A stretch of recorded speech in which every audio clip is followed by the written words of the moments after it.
Oui, je le connais, je sais qui c'est. Voilà. Bonjour.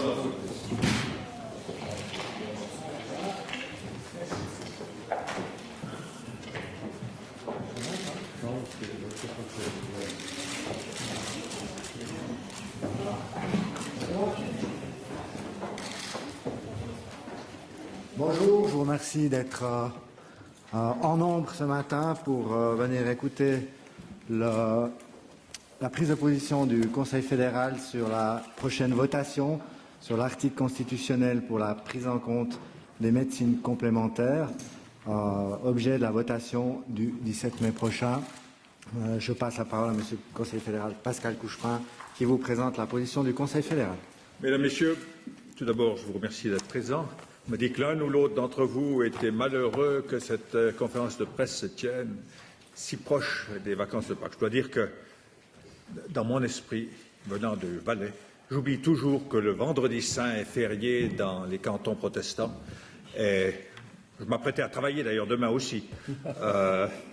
Alors, j'avais moins de peine pour vous en me disant mais j'ai encore un jour de travail avant de partir en vacances. J'espère que ça ne dérange personne et que vous réjouissez d'aborder ce sujet intéressant puisqu'il s'agit d'une votation d'un article constitutionnel qui sera voté le 17 mai pour la prise en compte des médecines complémentaires. Cet article a été élaboré par le Parlement comme contre-proposition à l'initiative populaire Oui aux médecines complémentaires. Lorsqu'on parle d'initiative populaire, oui, aux médecines complémentaires, je dois toujours rappeler quand même quelques dates. Sauf erreur, la décision du département relative aux médecines complémentaires dans l'assurance de base a été prise au mois de juin 2005.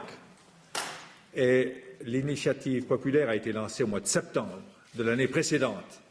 C'est donc pas, comme on le prétend, en réponse à la décision que j'ai prise. C'était avant la décision et avant même que moi, je sache quelle serait la décision qui est prise, puisque c'était presque 9 mois avant la décision relative à l'acceptation ou à la non-acceptation des méthodes, des 5 méthodes dans l'assurance base. Donc l'initiative a été lancée 9 mois avant la décision. C'est faux de prétendre, d'ailleurs si on se réfère au texte qui accompagne l'initiative, c'est faux de prétendre qu'elle a été lancée à la suite de la décision. Bon, toujours est-il qu'on ne parle plus de l'initiative, on parle aujourd'hui du contre-projet du Parlement.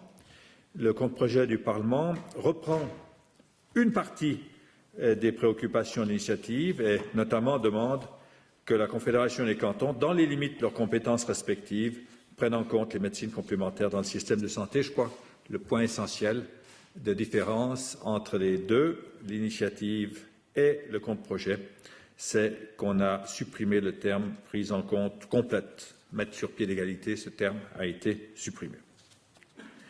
Le nouvel article constitutionnel est donc formulé de manière très ouverte. Il prévoit seulement que la Confédération des cantons, dans les limites de leurs compétences respectives, prenne en compte les médecines complémentaires dans le système de santé. Cet article n'indique pas comment et avec quelle ampleur cette prise en compte doit se faire concrètement.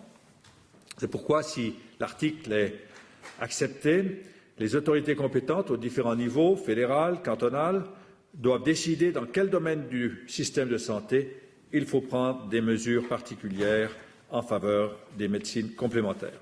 Et si je me réfère aux débats qui ont eu lieu aux chambres fédérales, je constate que la zone d'application de cet article va dans trois sens. Tout d'abord, certains parlementaires se sont prononcés en faveur de l'inscription dans le catalogue des prestations remboursées par l'assurance de base des méthodes de médecine complémentaire ayant démontré une certaine efficacité. Je crois que j'ai entendu pratiquement personne au sein du Parlement dire que ces médecines ne doivent pas être soumises aux critères d'efficacité, d'adéquation et de l'économicité. Certains disent que la preuve de l'efficacité devrait être établie par une procédure différente de celle qui s'applique à la médecine scientifique. Et dans ce cas-là, je crois qu'il faudrait changer la loi pour pouvoir tenir compte de cette proposition. L'amélioration de la protection des patients et des consommateurs a été maintes fois évoqué au cours des débats.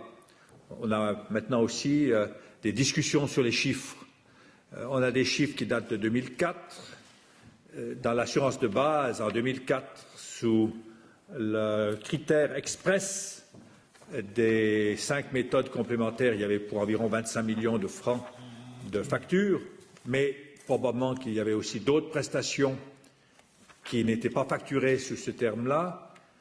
Je crois que ce qui est plus intéressant, c'est de voir le volume des dépenses qui sont faites aujourd'hui par les assurances complémentaires pour payer des prestations de médecine complémentaire, c'est plus de 200 millions de francs.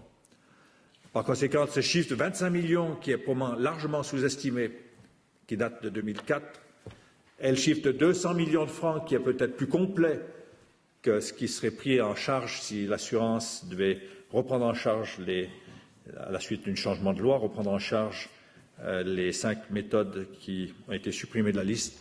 Le chiffre de 80-100 millions de francs est tout à fait réaliste et en tous les cas plus proche de la réalité que le chiffre de 25 millions est probablement plus proche aussi que celui de 200 millions, mais ça on ne peut pas le dire. Alors, deuxième point, c'est l'amélioration de la protection des patients et des consommateurs. Là, c'est le problème des formations réglementées, des diplômes reconnus en matière de médecine complémentaire. Le Parlement souhaite qu'on discute ce problème. Il prône l'institution, certains en tous les cas sur le plan national, de filières professionnelles sanctionnées par des diplômes fédéraux et une harmonisation des règlements d'autorisation cantonale régissant l'exercice d'une profession dans le domaine de la santé. Il devra y avoir un débat aussi sur ce sujet si l'article constitutionnel passe. Revenons maintenant à la position du Conseil fédéral. Le Conseil fédéral était fermement opposé à l'initiative. Je ne vous cache pas qu'à titre personnel, j'aurais préféré dans le premier temps qu'on n'ait pas de contre-projet, qu'on ait un débat clair, oui ou non à l'initiative. Le Parlement a pensé cependant que c'était mieux de trouver une solution politique et qu'on ait un contre-projet. Le Conseil fédéral a rappelé que la faiblesse du contre-projet, c'est d'ailleurs ce qu'on dit dans le petit livre qui est adressé à chaque citoyen, c'est qu'on n'évoque pas dans la Constitution la médecine scientifique, on n'évoque que la médecine complémentaire. C'est quand même ambigu, parce que les plus grandes ressources sont affectées par les citoyens et par la Confédération et les cantons à la médecine scientifique. Or, elle n'est pas mentionnée dans la Constitution. Alors, c'était, j'allais dire, une Schönheitsfehler, et c'est toujours, à mon avis, une Schönheitsfehler de mentionner seulement un type de médecine et pas les deux médecines. Mais c'est un Schönheitsfehler. La politique n'est pas un art qui vise à l'esthétique. C'est la raison pour laquelle le Conseil fédéral n'en fait pas un drame et regrette simplement qu'on n'ait pas mentionné les deux médecines, la médecine scientifique et la médecine complémentaire. Ensuite, le Conseil fédéral rappelle que tout a un coût. Et on voit monter maintenant les coûts cette année. Chacun sait qu'il y a une explosion des coûts après plusieurs années d'apaisement dans le domaine de l'assurance maladie. Il y a maintenant une véritable explosion des coûts qui m'inquiète beaucoup et pour laquelle il faut agir.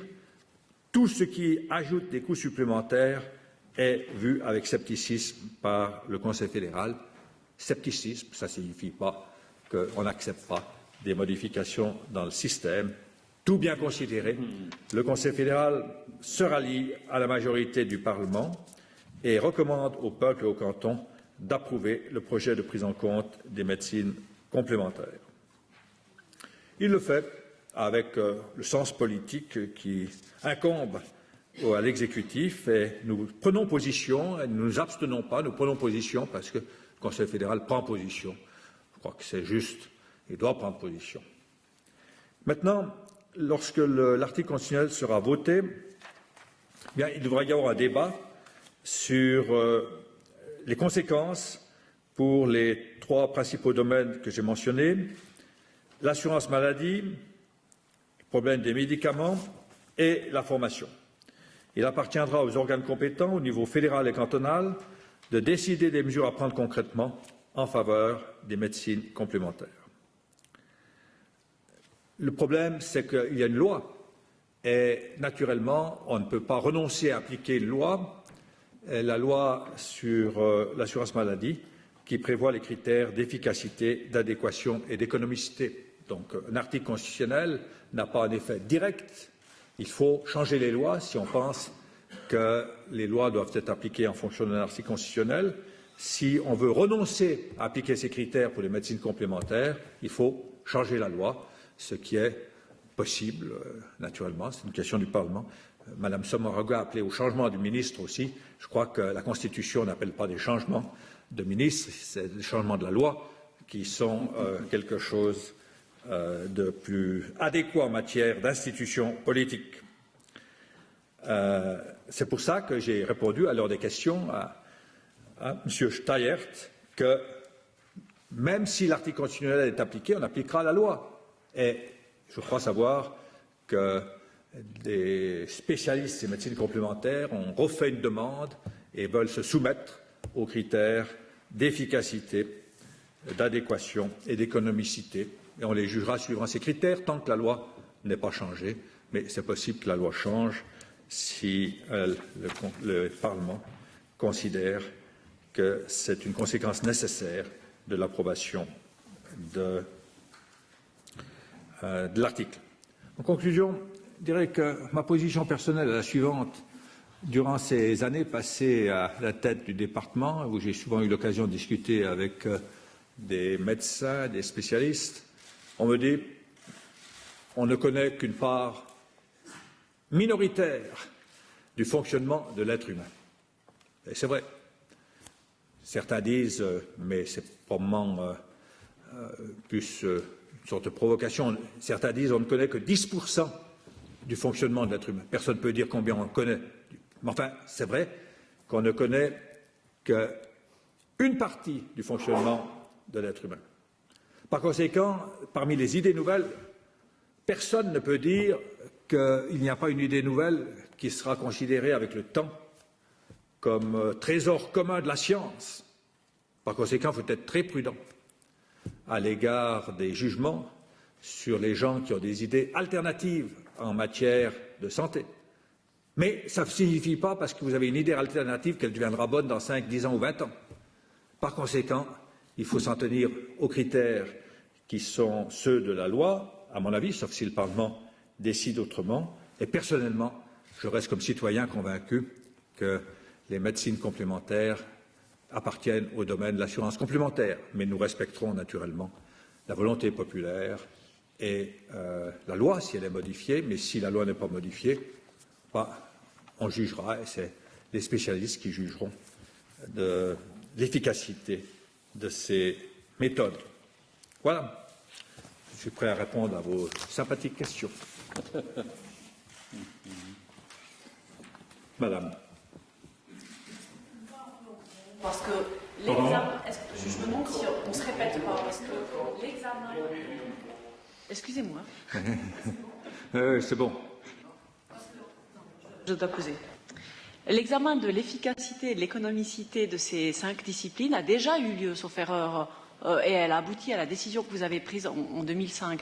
Donc ça veut dire que si c'est oui le 17 mai, on va refaire le même boulot pour ces 5 disciplines? Vous savez, moi je me base sur les experts. Les experts décideront si les critères excluent les mesures, excluent ces méthodes du catalogue. Jusqu'à maintenant, ils l'ont dit. Et sinon, il faut changer la loi, si on veut absolument les mettre dans l'assurance de base. C'est à elles à décider ce qu'elles veulent faire. Les partisans de ces médecines, soit ils soumettent une nouvelle demande qui sera jugée suivant les mêmes critères. Il y aura une dispute d'experts pour savoir comment est-ce qu'on applique ces critères. Et puis, ils ont une alternative qui est de demander que la loi soit changée. Le Parlement peut changer la loi et dire que les médecines alternatives ne doivent pas être soumises aux mêmes critères que les méthodes de la médecine scientifique. Selon vous, ce serait au Parlement de changer ces critères? C'est le Parlement qui fait les lois. Mais sans ce changement législatif? C'est les experts qui diront si c'est efficace. Moi, j'en sais rien. Les experts écouteront les arguments. S'ils ont des nouvelles données, s'ils ont des nouvelles expériences, M. Zeltner, qui est qui est un ancien privat de sang de l'Université de Berne, vous répond. Es gibt zwei, drei Dinge zu sagen. Erstens war eine der Schwierigkeiten ja, dass praktisch sehr weite Gesuche eingegeben wurden. Wenn Sie die ganze chinesische Medizin nehmen, oder es ist ein Weltreich, und was die Komplementärmediziner machen könnten, ist die Dossiers reduzieren auf Teile, die nicht so bestritten sind. Oder und einfach Gesuche eingeben, die weniger weitgehend sind in der Fülle. Zweitens haben wir in der Tat Mitte 2008 die Formulare in Bezug auf was einzugeben ist überarbeitet und dort zugunsten der Komplementärmedizin neben der Reproduzierbarkeit auch das Element der Alltagswirksamkeit eingeführt. Und es wird jetzt dann tatsächlich einfach die Frage sein, welche Dossiers geben Sie ein? Wieder genau die gleichen Weiten, reduzierte.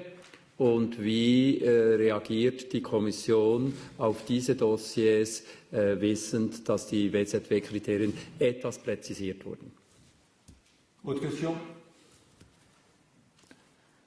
Quand vous évoquez le chiffre de 25 millions, c'est pour les 5 méthodes qui avaient été admises provisoirement dans la science de base. Et puis le chiffre des 200 millions, vous dites c'est le volume des dépenses par les complémentaires. Mais est-ce que ça touche plus largement que ces 5 méthodes-là? Ça touche plus largement. Ça touche combien de méthodes? En principe, je crois que c'est celles qui sont inscrites au registre des médecines complémentaires de Bâle. Puis, vous savez, les assurances, il y en a certaines qui ont réduit le nombre des médecines complémentaires qui sont prises en compte, d'autres ont tout admis. C'est un monde infini. Il y a 20 000 thérapeutes en Suisse. C'est une armée. Enfin, bientôt aussi nombreuse que l'armée. Et une deuxième petite question, vous avez dit les spécialistes de ces méthodes ont déjà refait une demande, c'est ça? Combien ont fait cette demande et puis est-ce que c'est plus que les 5?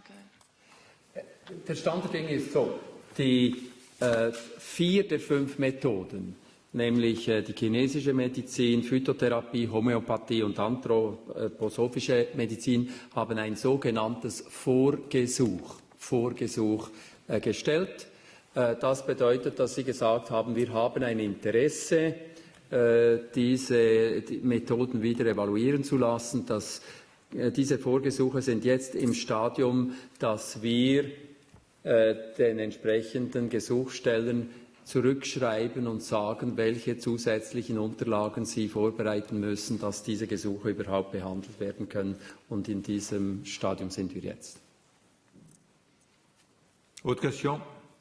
Allons, posez des questions. Madame. Habe ich Sie richtig verstanden, dass Sie eigentlich ausschließen, dass die erneute Prüfung dieser Gesuche zeigen wird, dass die 5 Methoden doch wirksam sind?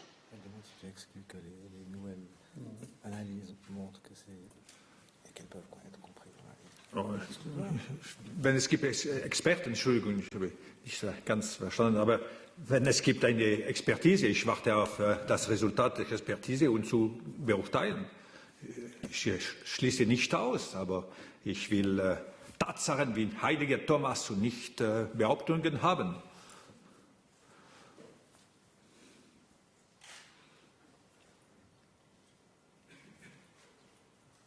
Ja. Herr Kutschmann, Sie haben gesagt, das Parlament macht die Gesetze. Jetzt ist es aber doch so, dass nach einer Initiative eine Ausführungsgesetzgebung kommt, die normalerweise dann vom Bundesrat vorgeschlagen wird. Sagen Sie jetzt schon, dass Sie diesbezüglich gar nichts tun werden? Non, bien sûr que non. Je crois qu'un Conseil fédéral actif regardera le débat, on fait une analyse des oui. Moi, je vote oui. Mon oui n'est pas tout à fait le même que celui de M. Studley. Par conséquent, il faut voir qui a fait la décision. Puisque le Conseil fédéral vote oui, il a aussi le droit de dire ce qu'il pense. Le oui massif sera un oui de beaucoup de ruisseaux. Et moi, je constitue un petit ruisseau. Parmi d'autres, il faudra bien sentir où sont les fleuves et les ruisseaux. Et à ce moment-là, on prend des décisions. Mais je pense que le Parlement est peut-être le meilleur endroit pour sentir la sensibilité des différents poissons qu'il y avait dans les différents ruisseaux. J'en suis modeste, mais positif. Est-ce que vous allez demander aux experts de se prononcer dans un délai réduit, 6 mois, une année? Je serai très prudent, chère madame, parce que la dernière fois, on avait mis 5 ans. Et lorsqu'on est arrivé à la fin des 5 ans, il demandait encore quelques années de plus. Par conséquent, quand vous avez des sujets aussi délicats que ceux-là, il faut dire aux experts, travailler le plus rapidement possible, mais on ne vous met pas sous pression, parce que si on vous met sous pression, ils disent on nous empêche de travailler.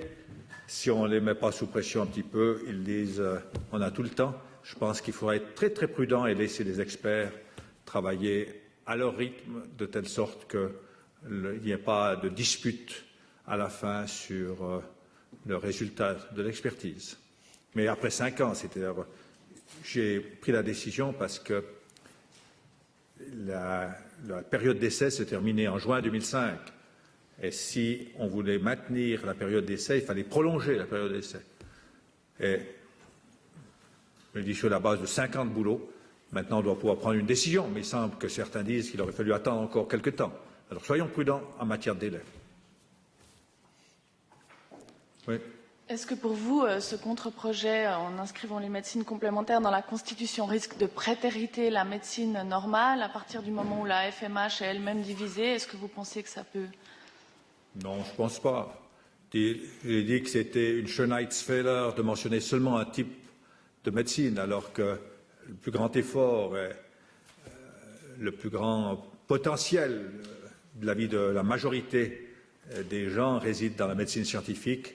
C'est dommage qu'on mentionne un type de médecine et pas l'autre. Mais vous savez, encore une fois, la politique, ce n'est pas un art esthétique. De temps en temps, il faut accepter des choses qui ne sont pas très beaux du point de vue constitutionnel, parce que c'est la réalité politique. Alors, j'en ai vu d'autres dans ma vie de Schönheitsfehler. Mais c'est une Schönheitsfehler qu'on mentionne une médecine et pas l'autre. Mais c'est secondaire.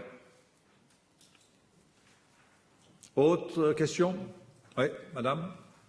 Ça veut dire que c'est tout à fait possible, même si le 17 mai, il y a un score soviétique en faveur des médecines complémentaires, c'est tout à fait possible qu'il n'y ait strictement rien qui change. Ah non, puisque la Constitution dit prend en compte.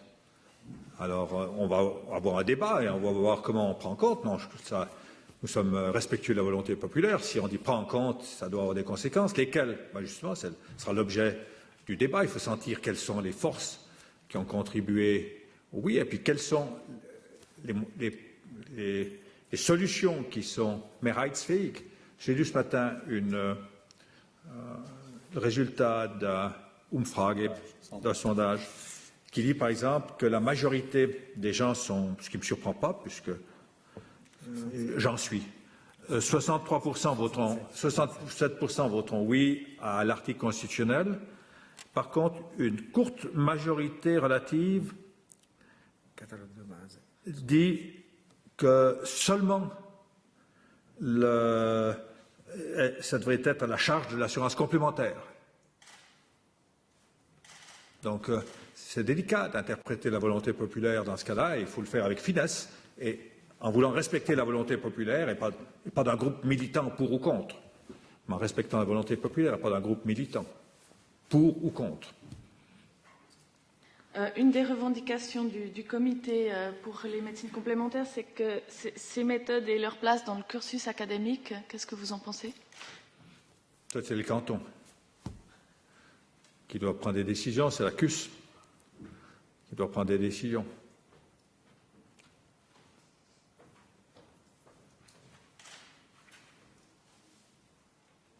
Autre chose? Oui. Comment il s'appelle déjà? Friedli. Ja, Herr Kuschba, sind Sie ein bisschen enttäuscht, dass die FDP es letztlich nicht gewagt hat, hier eine Nein-Parole oder Stimmfreigabe zu beschließen, obwohl man ja weiß, dass dort... Moi, je vote oui. Alors, mon parti est d'accord avec moi? Une fois de plus?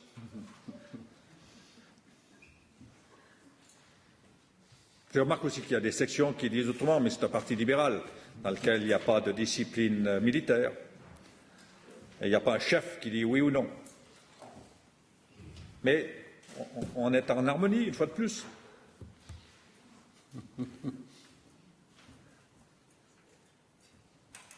Voilà. Bien, maintenant, on peut passer. On commence les interviews, mais pas trop longtemps.